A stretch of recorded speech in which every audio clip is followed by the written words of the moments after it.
Today, I'd like to interrogate an idea that's only mentioned very briefly in the parable of the sower. In Mark chapter 4, the Lord uses seed as a metaphor for revelation from heaven. He uses the sower as a symbol for himself, and the soil as an emblem for the condition of our hearts. In the parable, there are 4 different types of hearts. Only one of the 4 heart types is able to receive the seed of revelation and successfully bear fruit on earth. Today I want us to look at something Jesus said about the third of the 4 heart types, the thorny soil. In the parable, the heart that's thorny receives the seed of revelation, but then the seed is choked away and never bears fruit. The thorns in the soil are the cares of the world, the deceitfulness of riches, and the lusts of other things. In this episode, we'll discuss just one of those thorns, the deceit of riches. Let's trudge down that treacherous road of empty ambition and shallow aspiration to find out what's been lying to you.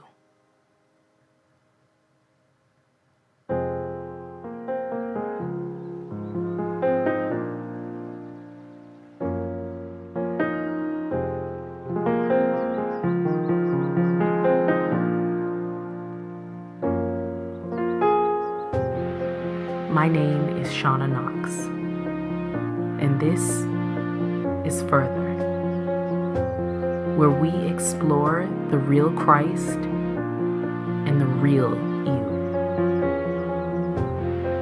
The way to life is extremely narrow, and very few of us ever find it.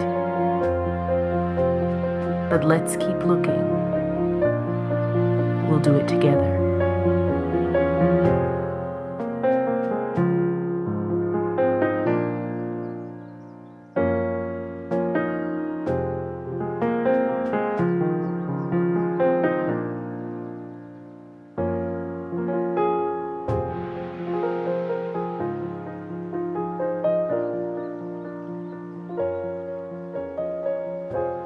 In the parable of the sower, the 4 heart types are actually in ranked order.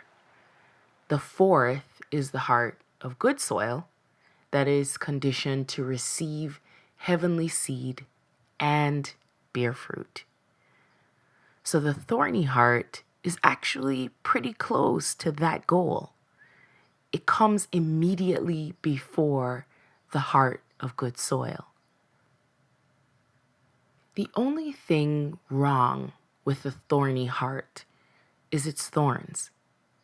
If they were removed, the soil would be primed for seed to grow. Frankly, each of the thorn types, the deceit of riches, the cares of the world, and the lust for everything that's in the world, is a massive category that deserves its own in-depth study. We are looking at deceitfulness of riches today in an attempt to plumb the depths of just how deceitful riches really are. I went through a series of years waking up panicked about being behind. Nothing was enough. I wanted to make more money. I wanted a more prestigious job, and I really wanted to see the fulfillment of many goals that I just wasn't making any progress on. While I saw myself moving in slow motion at best, and completely stagnant on days when I was even more critical. Everyone else seemed to be whizzing by me with this effortlessness. It was nauseating. I kept examining myself and re-examining myself. What was wrong? Why couldn't I get there? Why did it always slip right through my fingers after I touched my dreams? Was it going to be different, or was this going to be my life? One morning, when my brain was overheating with this punishing interrogation, I interrupted myself and I forced myself to read the Bible for some relief. It felt vain, but things were getting so bad, I honestly had nothing to lose. I could taste that metallic tide in my mouth as I read Hebrews 11, verse 6. The second part of the verse said, "He is a rewarder of those who diligently seek him." That thought, on that day, with my body still awash with sweat on my cold covers, broke the cycle. He is the rewarder. I am the recipient. I kept thinking of my life as this test, and evidence of me passing it was having the desires of my heart fulfilled. But this verse was so disruptive. It conveyed that now I belong to God. I don't beget my own rewards.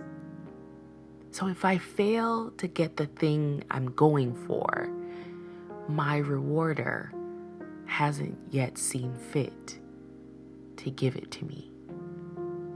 It was like an incredible weight that would have eventually broken me lifted, and I could finally accept who I am, where I am, and the uncertainty of not knowing where I go next.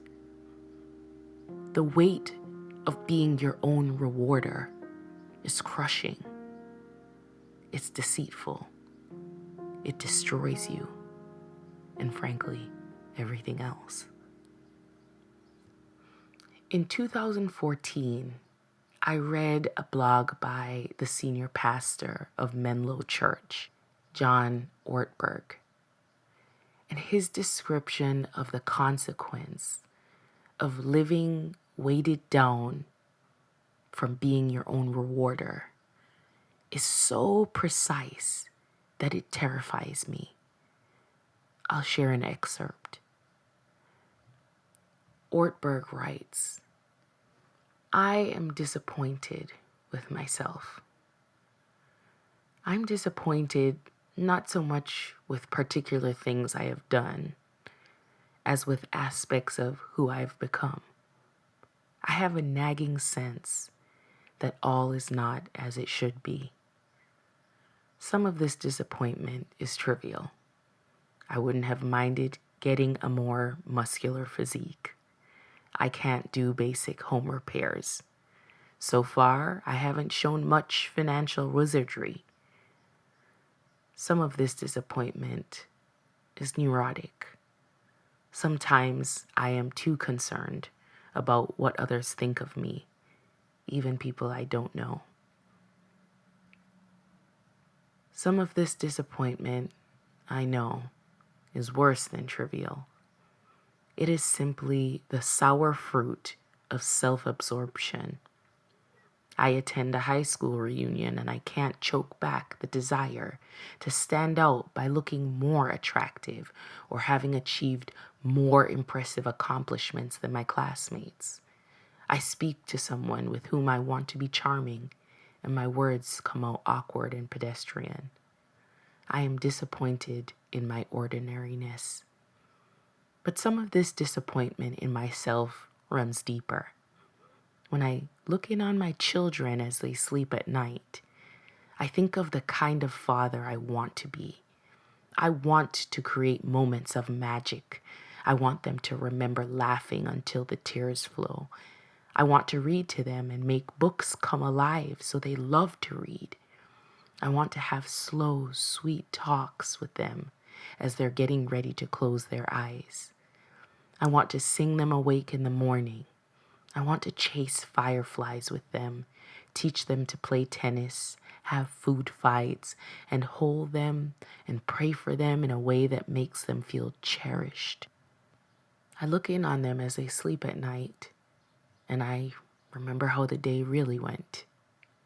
I remember how they were trapped in a fight over checkers, and I walked out of the room because I didn't want to spend the energy needed to teach them how to resolve the conflict. I remember how my daughter spilled cherry punch at dinner, and I yelled at her about being careful, as if she'd revealed some deep character flaw. I yelled at her even though I spill things all the time, and no one yells at me. I yelled at her to tell the truth, simply because I'm big and she's little and I can get away with it.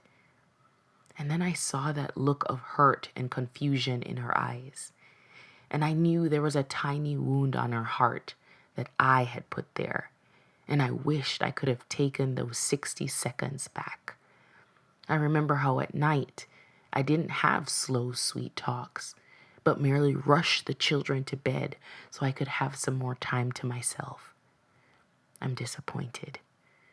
And it's not just my life as a father. I am disappointed also for my life as a husband, friend, neighbor, and human being in general. I think of the day I was born, when I carried the gift of promise, the gift given to all babies. I think of that little baby and what might have been, the ways I might have developed mind and body and spirit, and the thoughts I might have had, the joy I might have created. I'm disappointed that I still love God so little and sin so much.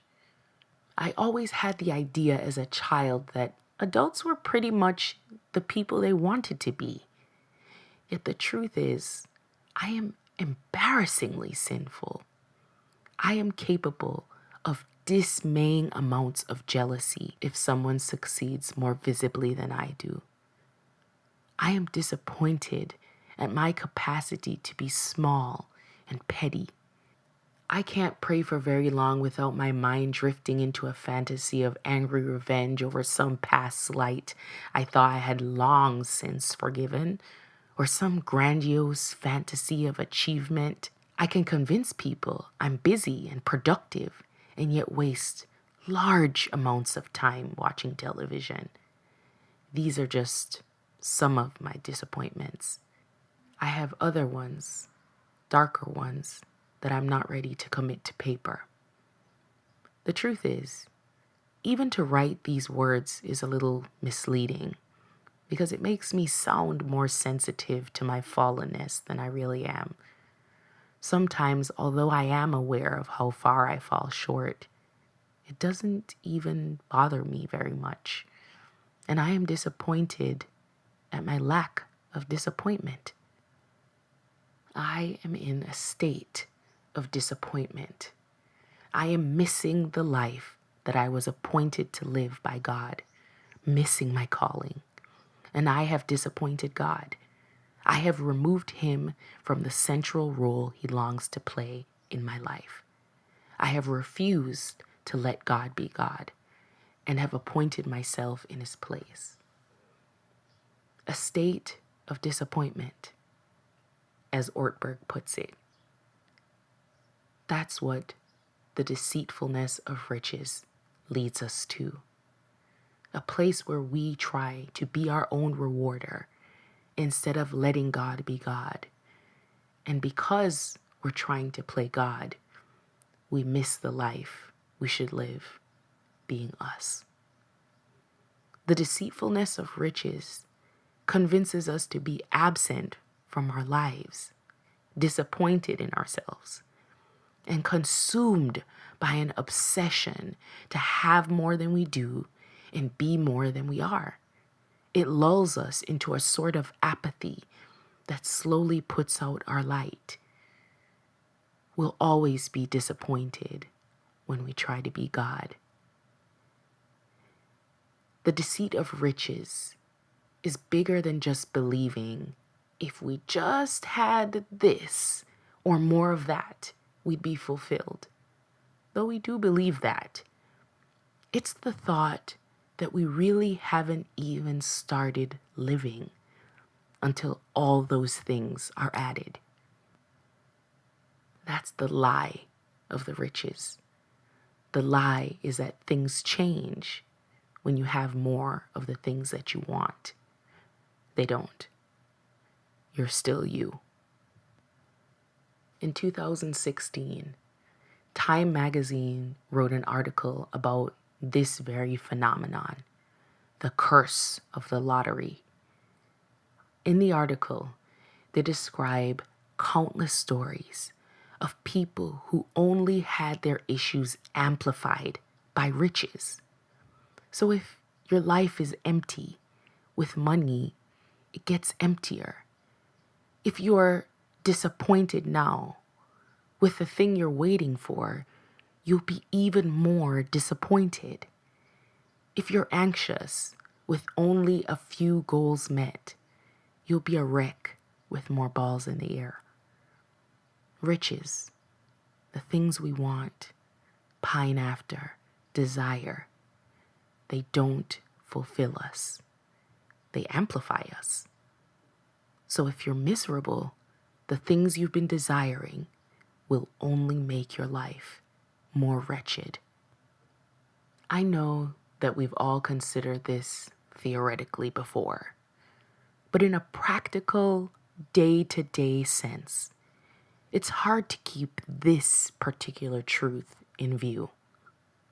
Sure, we all need resources for survival, but the deceit of riches chokes away every seed that God is trying to plant in us so that we can bear fruit.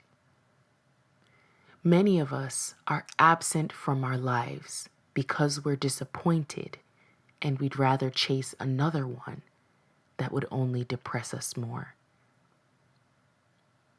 I have some questions for you. I want us to examine how we've been interacting with this thorn of the heart, the deceit of riches. Riches include financial gain, but they extend far beyond it.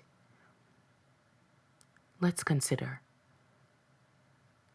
what are you worried about not having? Are you convinced that having it will fulfill you because you're not fulfilled right now without it? How preoccupied are you about the things you don't have? Are you disappointed with yourself? Is not having things that you want causing you to be absent from the life that you have?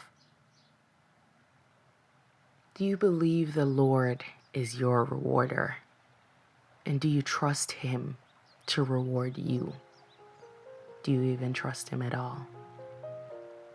If we can get this thorn out of our hearts and stop believing the lie that riches fulfill when they only amplify, we can stop chasing a life we don't have and inhabit the one we've been given.